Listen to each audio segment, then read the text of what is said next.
بلوچستان میں پیش آنے والے افسوسناک اور المناک حادثے کے حوالے سے بلوچستان کا علاقے حب میں عید کے روز دردناک حادثہ پیش آیا ہے۔ زائرین سے بھرا ٹرک کھائی میں گرنے سے 17 افراد جاں بحق اور 30 سے زائد زخمی ہو چکے ہیں۔ ہلاکتوں میں مزید اضافے کا خدشہ بھی ظاہر کیا گیا ہے۔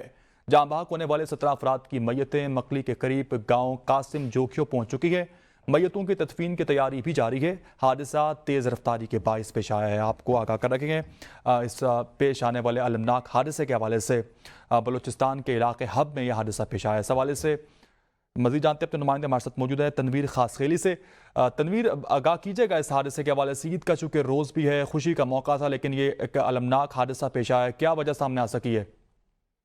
جی، یہ واقعہ جو ہے یہ درگاہ جو بلوچستان کی حدود شاہ نورانی کے مقام پر ٹرک جو ہے وہ تیز رفتاری کے باعث وہ الٹ گئی تھی۔ الٹنے سے اس میں سوار 80 سے زائد افراد تھے، جن میں 17 افراد جو ہے وہ تو موقع پر جاں بحق ہو گئے، جنہیں رات دیر تک ٹراما سینٹر کراچی منتقل کیا گیا تھا، جس کے بعد جو ہے وہ آج صبح جو ہے تمام 17 افراد کی لاشیں اور زخمیوں کو جو ہے اس وقت ٹھٹا منتقل کیا گیا۔ جو لاشیں ہیں وہ اس وقت گاؤں قاسم جوکھیوں پہنچ چکی ہیں، جہاں اجتماعی طور پر تدفین کی جو ہے تیاریاں بھی جاری ہے۔ یہ بتایا یہ جا رہا ہے کہ کچھ مزید بھی ہلاکتیں ہوئی ہیں، جن افراد جو ہلاک ہوئے ان کی جو لاشیں ان کی بھی حالت جو ہے وہ انتہائی خراب ہے، ان کی بھی لاشیں جو ہے لائی جا رہی ہے اس وقت ٹھٹا، لیکن ہلاکتوں بڑھنے کا جو ہے امکان ظاہر کیا گیا ہے۔